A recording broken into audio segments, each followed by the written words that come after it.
Rebonjour dans ma bibliothèque. Nous sommes à Montréal le 23 novembre 2014. Mon nom est Bruno Lalonde. Oui, rebonjour parce que j'ai commis ce matin, ce midi, une petite vidéo qui, à bien y penser, ne me satisfaisait pas du tout.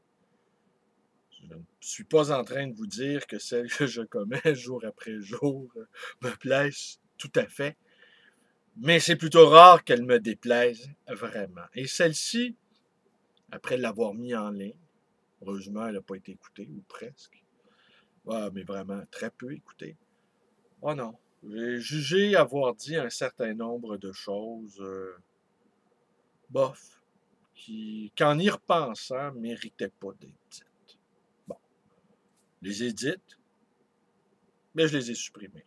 Voilà. De l'avantage de pouvoir appuyer sur la touche delete.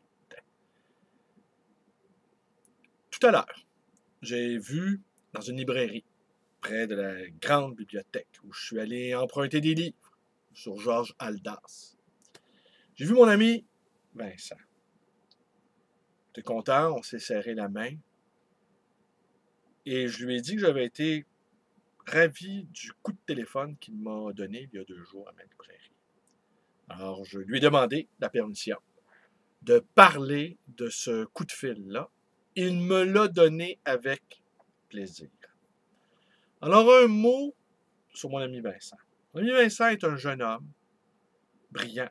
Ça se voit dans le regard, ça se voit dans l'intensité de son écoute, dans sa présence. Il est très, très, très présent. Mais c'est un jeune homme qui est tombé dans les raies,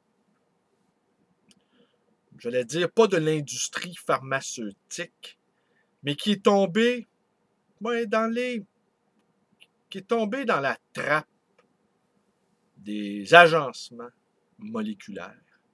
On lui a diagnostiqué toutes sortes de maladies psychiques pour après coup se récuser. Non, il ne souffrait pas de telle chose. On a sur son corps exercé des expériences. Il est devenu un cobaye de l'industrie pharmaceutique et de psychiatres qui en savent pas davantage, d'orthopédagogues et de parents, sans doute, bien pressés de régler le problème de Vincent. Vincent a cessé la médication. Il a cessé d'être dans un état médicamenteux. Et depuis quelque temps, il s'est adonné à la lecture. Il a été traversé par la fulgurance de la poésie de Rimbaud. Il a découvert Rimbaud, il a été enchanté, il a été bouleversé. Rimbaud a agi sur sa psyché. Et depuis quelque temps, il a commencé Marcel Proust. Et il adore Marcel Proust. Il a autour de lui il s'est fait quelques amis qui s'intéressent à la littérature, des gens plus âgés, qui lui ont déconseillé la lecture de Proust, jugeant qu'il n'était pas prêt à s'adonner à la lecture proustienne. Encore là, d'autres garde-fous, encore là, d'autres gens qui s'autorisent à dire quoi penser, quoi ne pas penser. Et après l'avoir rencontré, m'en revenant chez moi, avec mes livres de Georges Haldas sous le bras, je me disais, moi j'ai eu de la chance, j'ai réussi à m'en sortir. Mais j'étais en manque de sens. Et je pensais combien c'était difficile pour tous ces gens, jeunes et moins jeunes, qui aspirent à une vie autre que celle que nous propose tout bêtement la société. C'est pas tout le monde qui peut être architecte, ingénieur, avocat, notaire, dentiste, médecin ou infirmier ou travailler chez McDo ou travailler dans des usines. Il y a des gens qui aspirent à d'autres choses. Il y a des gens qui sont en quête de sens. Et quant à moi, je pense que mon ami Vincent Au fond, les mots sont en train de le guérir. Mais le manque de mots qui a été le sien tout au long de sa jeune existence, au fond, l'a mortifié. Et je pense combien il est difficile dans ce monde sérialisé, dans ce monde cadastré, dans ce monde sillonné en pointillés, à la fois de laideur et à la fois aussi d'empêchement qui obvie les lignes d'horizon. Eh bien, je pense qu'exister en ce moment, pour certaines personnes, est une expérience extrêmement douloureuse. Nous ne sommes pas sur Terre pour désespérer à ce point-là.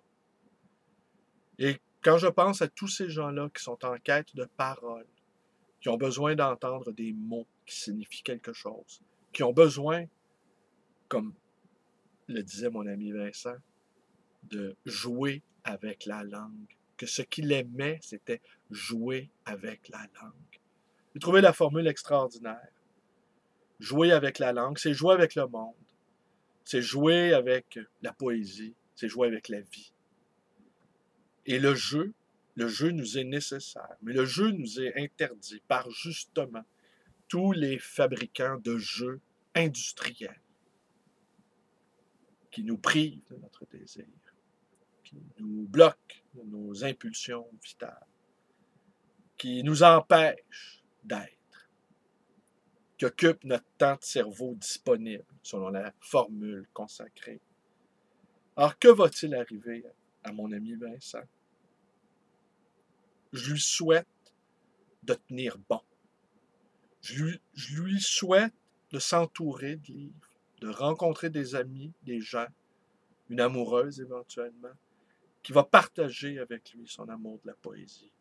Vivra sans doute pas riche, vivra sans doute une vie marginale, une vie à l'écart peut-être, mais une vie pleine et entière, une vie significative.